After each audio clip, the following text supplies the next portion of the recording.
One night, I had this profound experience where suddenly I started to hear something, and मेरे सामने मुझे bright blue lights. Of course, बहुत सारे हमारे so-called alien experiences हुए हैं. We've read Bringers of the Dawn. We've been to Global Conference of Spiritual Scientists. So हम GCSS में जब भी पिरामिड में बैठे थे तो वो होता ही था. But this profound thing happened जब मैं घर पे रात को सो रही थी, and I was just sitting in meditation. I heard a voice. And I started to see lights, and the lights were like dhinchak dhinchak. They were disco wale lights, blue color lights, and I start to see form, and I'm like, oh my god, my Pleiadian buddies have come to meet me.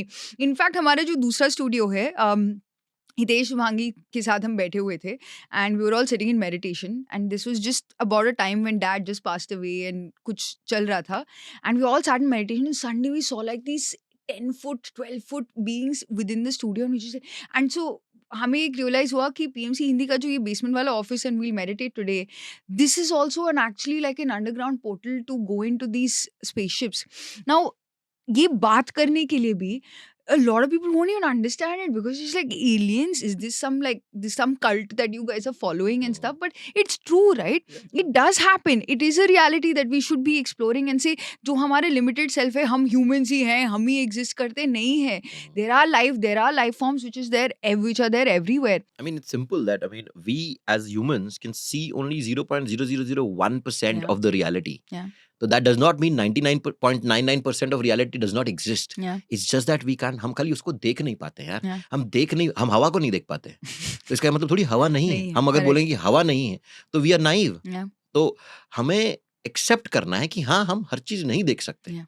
और जो नहीं देख सकते, अगर किसी को दिख रहा है, तो कम से कम इंक्विजिटिव हो, अच्छा आपको क्या दिख रहा है. Yeah. तो there are so many forms of life जो हमारे चारों तरफ है, जो पृथ्वी के चारों तरफ है, जो पृथ्वी के बाहर भी है. तो दैट एंड और ये भी सोचना कि हम सबसे इवॉल्व हैं, कि हम सबसे बड़े हम महान हो गए ह्यूमंस, ये भी एक बहुत बड़ा अहंकार है. तो हमको ये अहंकार पहले छोड़ना है कि we are the most evolve beings in the planet. We are not. I mean, in fact, physically, whales and dolphins are way more evolved, and they have more IQ as well. If scientifically proven है, तो यार, and imagine तो कोई दूसरे ग्रहों के दूसरे species जो हमें कितने ग्लोबल स्केल से देख रहे हैं, and उनका एक पर्सपेक्टिव हमें मिल जाए, तो ही कितना बदल जाता है. तो एक perspective, that is why bringers of the dawn, I think वो बुक जो है bringers of the dawn is amazing. I think everybody should read that book, which is so beautiful, Bringers of the Dawn. And you brought up blue beings 10 feet tall. You should know Bashar has spoken about this civilization. It's not Pleiadians.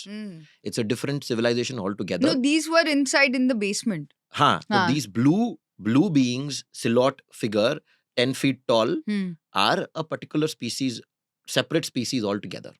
Oh my God. And Bashar has already spoken about it. So I'm going to talk about it because these guys are there. So if I have to communicate with them, then I got to go. Okay, so guys, check out Bashar's channeling material. It's amazing. Very, very, very profound. हम जैसे Jane Roberts को जानते हैं. She used to channel Seth Wisdom.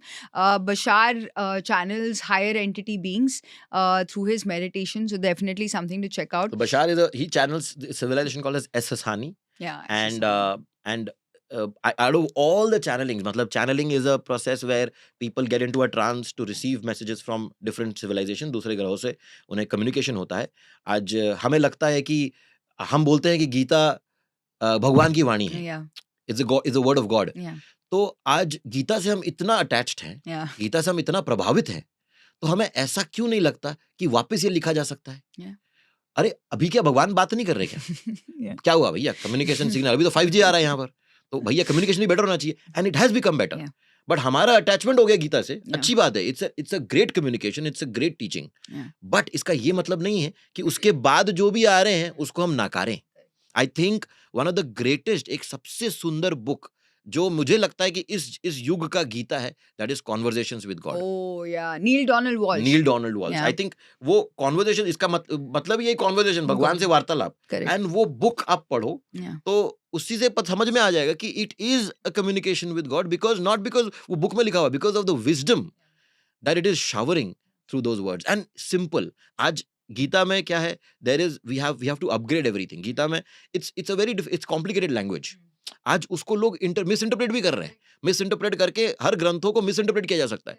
But conversations with God is one book जिसको miss interpret नहीं कर सकते। Yeah. उसको इतना सिंपल शब्दों में उसने समझाया है और वो बोला भी है कि इसको मैं इतना सिंपल रखना चाह रहा हूँ इसीलिए ताकि लोग मिस इंटरप्रेट नहीं कर सके।